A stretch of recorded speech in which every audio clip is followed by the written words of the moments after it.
Hello. Why, you might be wondering, are we stood in the garage looking at a pile of paperwork for a Renault Twingo? Well, this is why. It's because now there are two. We were contacted in the week by a gentleman whose late father owned this lovely green Twingo, and he's looking for a good home for it, and well, I think we're probably a good home as far as Renault Twingos are concerned. So yeah, now there's two. And what have we got? Well, it's 1997 Renault Twingo 1.2. The paperwork describes it as Twingo Easy, which is automatic, and ours is very much not automatic. Whether it's been converted to manual at some stage in its life is something hopefully we might find out. But for the moment, let's have a little look at what we got. So it only arrived last night. By the time I got home it was dark. I had a quick look around it in the dark, but obviously today, day off, let's have a look at what we've actually acquired here. All I've done so far is taken the battery off, and look at that lovely straight battery compartment. It's lost a little bit of paint, but it is very, very clean. Overall, it does seem to be very, very tidy. It's a little bit crunchy on one of the sills, which you'd expect, it's a Twingo after all. There's a couple of advisories on the MOT from last year, because it is still MOT'd, about various bits of corrosion, but there's nothing to worry about. Internally, we'll go around this side because we can't get into that side at the moment.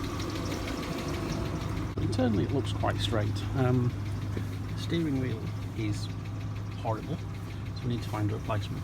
And both the front seats are losing a little bit of fabric, but we think that's an easy enough repair.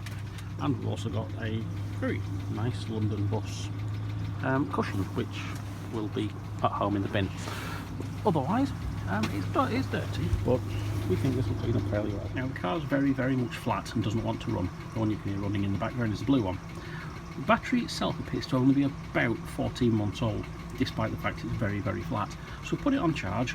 Battery charger is absolutely having none of it at the moment, but we'll put it on charge, we'll leave it on charge for the day, and hopefully by the time we get back to it tomorrow we might have a little bit more success at getting it started. Failing that, we'll just go and buy a battery.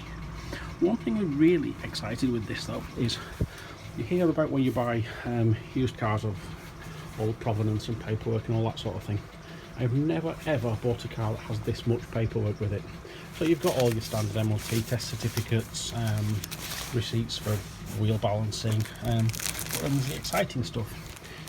It appears the previous owner bought it on eBay.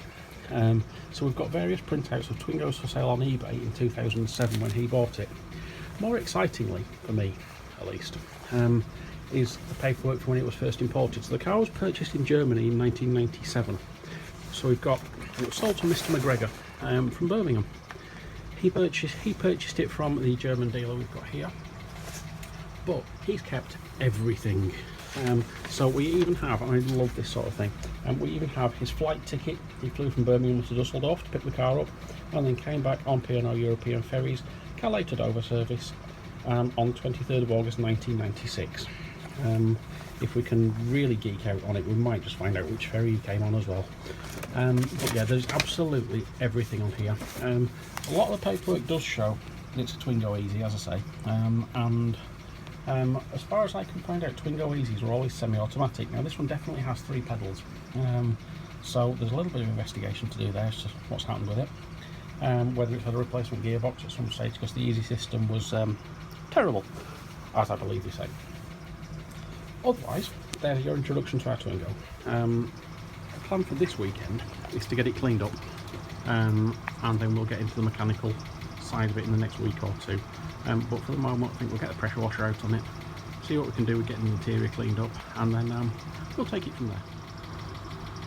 I have been asked on Twitter about what long-term plans are for it, and really we don't know. I think if we get it up and running, get it MOT'd, I mean it is MOT'd till the end of February, but we'll get it MOT'd, and then see. It is, to all intents and purposes, identical to the blue Twingo, and the blue Twingo has had a new subframe and we spent quite a lot of money on that, so that's probably staying with us. The green one, I am rather attracted to the colour of it. It's a lovely colour, so I don't know, we'll see what happens with that. But in the meantime, thank you very much for watching. I hope we haven't bored you senseless with Twingo nonsense this morning. At some stage in the future we will get onto this one as well.